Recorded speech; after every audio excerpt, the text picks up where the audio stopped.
Progressive politicians in Washington, D.C. are trying to pass a bill that would allow the Department of Health and Human Services to impose eviction moratoriums. I'm Tony, and this is Real Estate Investing and Landlord News. All right, so I have an interesting article for you today, and it's going over a new proposal by a couple of the more progressive members of Congress up in D.C., and what they're trying to do is authorize the Department of Health and Human Services, which is above the CDC, give them the ability to impose eviction moratoriums. And as I've stated many times before, it has absolutely nothing to do with the pandemic. But what they're trying to do is stop evictions because they are trying to impose socialism throughout the country, in my opinion, of course. But before I get into the article, go ahead, hit the like and subscribe button, maybe leave a comment down below and let me know what you think of Congress people trying to allow a bureau of the government to have authority over evictions here in the United States. Do you think it's a good idea or a bad idea? So this article, it comes from usatoday.com, and it says, lawmakers Cori, Bush, Elizabeth Warren will introduce bill to give HHS power to impose eviction moratoriums. Liberal lawmakers will introduce legislation this week that would give the Department of Health and Human Services the authority to create federal eviction moratoriums, pushing back against a ruling by the Supreme Court that the agency does not have the authority to do so. The legislation, sponsored by Representative Cori Bush, Democrat from Missouri, and Senator Elizabeth Warren, Democrat from Massachusetts, comes weeks after the High Court blocked the Biden administration's eviction moratorium, ruling the Center for Disease Control and Prevention did not have authority to impose the freeze. The CDC is one of the arms of HHS. So what it looks like is these, more progressive Congress people, what they're trying to do is give the authority to the CDC to impose these eviction moratoriums, since the Supreme Court said that they did not have that authority, and so therefore they couldn't make that kind of decision. My problem is that I don't believe that any branch of the executive branch of the government should have that sort of authority to impose blanket eviction moratoriums throughout the entire country. I mean, that goes against the Constitution. Still, regardless of what pandemic or whatever else is going on, it goes against the Constitution of the United States. So, in my opinion, unless they are putting up an amendment to the Constitution, then they have no right whatsoever to even attempt to give the CDC this sort of authority.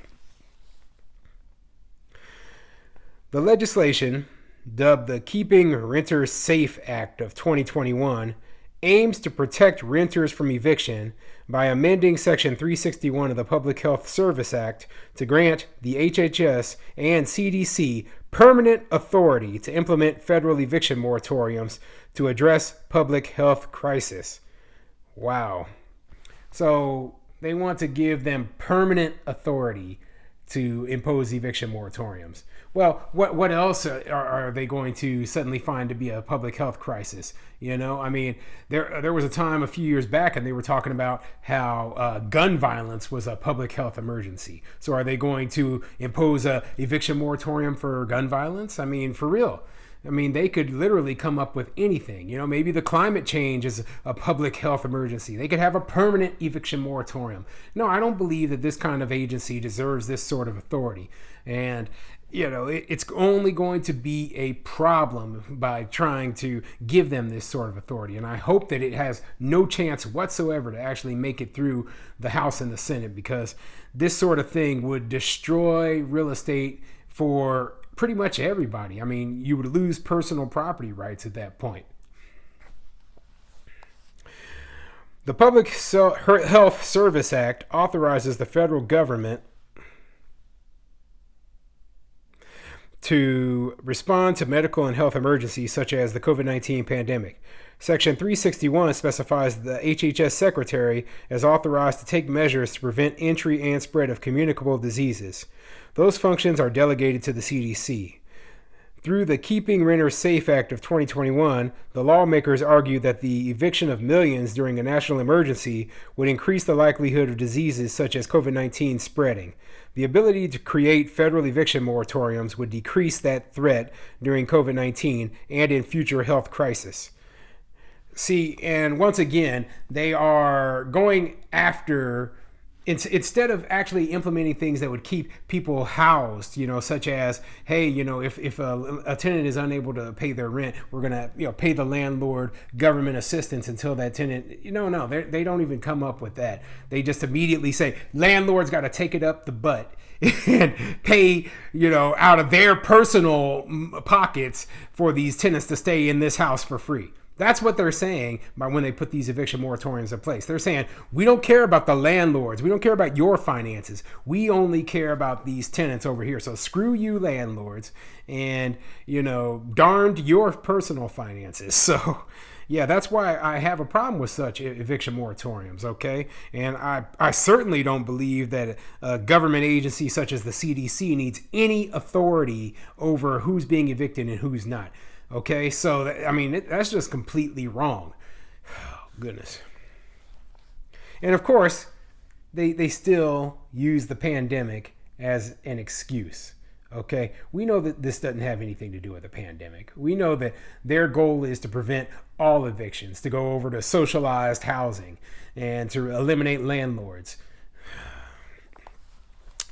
This pandemic isn't over, and we have to do everything we can to protect renters from the harm and trauma of needless eviction, which upends the lives of those struggling to get back on their feet, Warren said.